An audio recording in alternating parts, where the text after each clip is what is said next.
السلام علیکم ورحمۃ اللہ وبرکاتہ۔ الحمدللہ رب العالمین والعاقبۃ للمتقین والصلاۃ والسلام علی نبیہ المرسلین،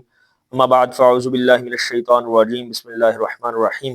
سورہ البقرہ کی ترجمہ اور تفسیر کا سیشن اس کی آج آیہ نمبر 47 ہم پڑھیں گے۔ اللہ رب العزت فرماتے ہیں، یہ ترجمہ ہم نے یہاں تک تو پہلے ہی پڑھا ہوا ہے، آیہ نمبر 40 جو تھی وہ اس سے ملتی جلتی تھی، تو آسان ہوگا آج کے لیے۔ یا بنی اسرائیل، اے اولاد اسرائیل، اے اسرائیل کے بیٹو، یا آپ کر لیں اولاد اسرائیل، یا آپ کر لیں اے بنی اسرائیل۔ اذکرو، تم یاد کرو، نعمتی، میری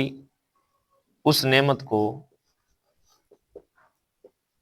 اللہ تی، جو انعمت، میں نے انعام کی، علیکم، تم پر، وانی، اور بے شک میں نے، فضلتکم، تمہیں فضیلت بخشی، علی العالمین، جہانوں پر۔ یا بنی اسرائیل، اے بنی اسرائیل، اذکرو، تم یاد کرو، نعمتی، میری اس نعمت کو، اللہ تی، جو انعمت، میں نے انعام کی، علیکم، تم پر، وانی، اور بے شک میں نے، فضلتکم، تمہیں فضیلت بخشی، علی العالمین، تمام جہانوں پر۔ یہ الف لام جو ہے اس کی وجہ سے ترجمہ کریں گے تمام جہانوں پر۔ تو یہ بنی اسرائیل کی وضاحت اس دن ہو گئی تھی، میں یاد دہانی کے لیے دوبارہ سے اس کو ہلکا سا ریپیٹ کر دیتا ہوں۔ بنی اسرائیل کی وضاحت ہو گئی تھی کہ بنی اسرائیل یہ یعقوب علیہ السلام کا اسرائیل لقب تھا یا دوسرا نام تھا، جس کا معنی ہے اللہ کا بندہ، تو ان کی اولاد کو بنی اسرائیل کہا جاتا ہے۔ اور بنی اسرائیل میں پہلے پیغمبر یوسف علیہ السلام اور آخری پیغمبر عیسیٰ علیہ السلام، اور پھر اس کے بعد اللہ رب العزت نے فرمایا اذکروا نعمتی التی انعمت علیکم، تم میری ان نعمتوں کو یاد کرو جو میں نے تم پر انعام کی۔ حالانکہ یہ کلمات اللہ رب العزت رسول پاک علیہ السلام کے زمانے کے بنی اسرائیل کو کہہ رہے ہیں، لیکن نعمتیں اور انعامات تو اللہ رب العزت نے جو قدیم بنی اسرائیل تھے، موسیٰ علیہ السلام کے زمانے کے، عیسیٰ علیہ السلام کے زمانے کے، یا صالح علیہ السلام، سمود علیہ السلام، جو صالح علیہ السلام، اسی طرح ہود علیہ السلام، یا اسی طرح جو ہے وہ زکریا علیہ السلام، یا قدیم زمانے کے جو بنی اسرائیل ہیں، انعامات تو ان پر کیے، تو پھر ان کو کیوں کہا؟ تو یہ پہلے بھی بتلایا گیا تھا کہ اصل میں ان کے بڑوں پر کیے گئے انعامات اصل میں وہ ان پر ہی انعام ہوئے، اور چونکہ یہ اس زمانے میں بھی اپنے بڑوں کی بدعمالیوں کی پیروی کر رہے تھے، جس طرح ان کے بڑے بدعمالیاں کرتے تھے، رسول اللہ کے زمانے میں بھی بنی اسرائیل اسی طرح کی بدعمالیاں کر رہے تھے، تو اس وجہ سے اللہ رب العزت نے فرمایا اذکروا نعمتی التی انعمت علیکم، تم میری ان نعمتوں کو یاد کرو جو میں نے تم پر انعام کی۔ خیر یہ وضاحت ہو چکی ہے۔ وہ یہ بھی بتایا گیا تھا کہ آیت نمبر 40 سے لے کے 147 تک 107 آیتوں کے اندر اللہ رب العزت نے یہ جو سلسلہ شروع ہوا ہے، اس کے اندر بنی اسرائیل کی 10 بدعمالیوں کا ذکر ہے، اور پھر اللہ رب العزت کے 10 انعامات کا ذکر ہے، اسی طرح ان کی بدعمالیوں پر 10 سزاؤں کا ذکر ہے ان 107 آیات کے اندر جو ہم پڑھ رہے ہیں۔ تو یہاں پر دوبارہ سے یا بنی اسرائیل اذکروا نعمتی التی انعمت علیکم کہنے کی کیا ضرورت ہے؟ اصل میں پیچھے اختصار کے ساتھ جو پچھلی آیت ہے، آیت نمبر 40 جو ہم نے پڑھی تھی، یا بنی اسرائیل اذکروا نعمتی التی انعمت علیکم واوفوا بعہدی اوفی بعہدکم وایایا فارہبون،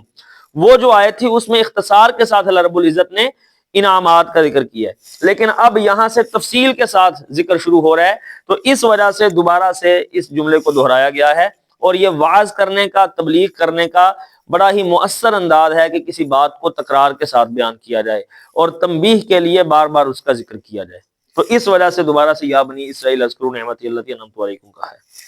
اب آتے ہیں ذرا آخر کی طرف، جو اس میں نیا جملہ ہے وہ یہ ہے انی فضلتکم وانی فضلتکم علی العالمین، میں نے تمہیں جہانوں پر فضیلت بخشی۔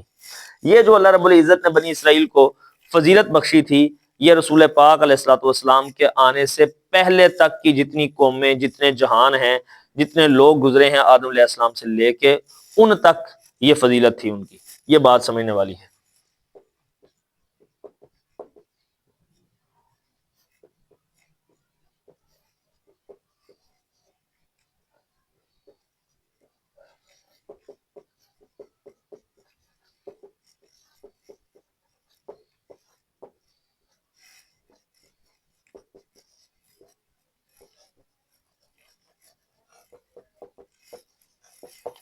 یعنی کہ بنی اسرائیل کی یہ فضیلت نبی کریم صلی اللہ علیہ وسلم سے قبل تک کے جہان انسان اقوام پر فضیلت تھی۔ جب نبی پاک علیہ الصلوۃ والسلام آ گئے تو پھر اس کے بعد بنی اسرائیل کا یہ مقام جو تھا کہ تمام جہانوں پر فضیلت، وہ آپ سے پہلے تک تو تھا، آپ کے بعد، آپ کے آنے کے بعد یہ مقام تمام جہانوں پر فضیلت والا مقام جو ہے یہ امت محمد صلی اللہ علیہ وسلم کو مل گیا۔ اس کی دلیل کیا ہے؟ دو دلیلیں آپ کے سامنے اس حوالے سے پیش کروں گا اور بات مکمل ہو جائے گی۔ ایک سورہ آل عمران، اس کی آیہ نمبر 110 ہے۔ اللہ فرماتے ہیں کنتم خیر امت اخرجت للناس تأمرون بالمعروف وتنہون عن المنکر وتؤمنون باللہ لو آمن اہل الکتاب لکان خیرا لہم منہم المؤمنون واکثرہم الفاسقون۔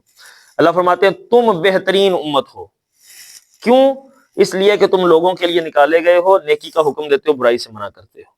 تو لہذا وجہ بھی بیان کر دی کہ یہ امت محمد بہترین کیوں ہے، اور ساتھ یہ بھی بتلا دیا کہ بہترین امت اس وقت اس کائنات میں جتنے بھی انسان آئے ہیں ان میں سب سے زیادہ بہتر امت محمد صلی اللہ علیہ وسلم ہے۔ امت محمد سے پہلے تک کے جو لوگ تھے ان میں سب سے بہتر بنی اسرائیل تھے، لیکن اب امت محمد کے آ جانے کے بعد یہ سب سے بہتر ہو گئی۔ دوسری دلیل اسی ٹاپک کے حوالے سے صحیح بخاری میں راوی کا نام ہے عبداللہ ابن مسعود،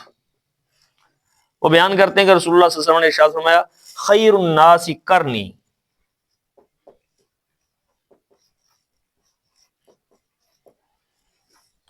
ثم الذین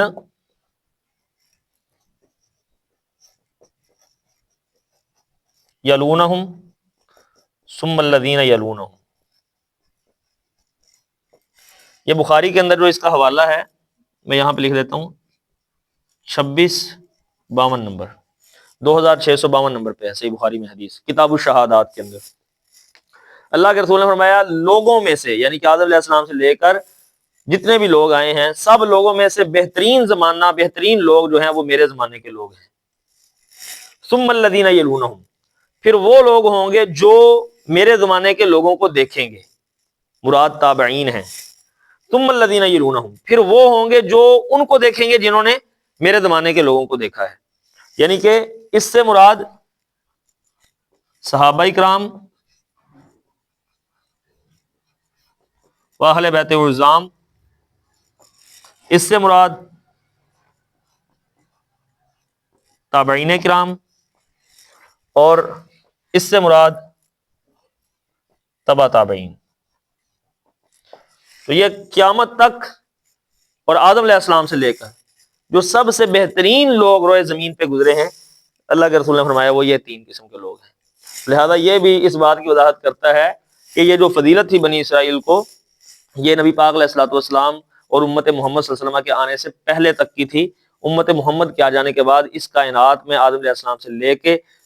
اب سب سے بہترین امت جو ہے وہ امت محمد صلی اللہ علیہ وسلم ہے۔ اللہ سے دعا کرتے ہیں اللہ سمجھنے کی، عمل کرنے کی توفیق عطا فرمائے۔ وما توفیق الا باللہ، جزاکم اللہ خیر۔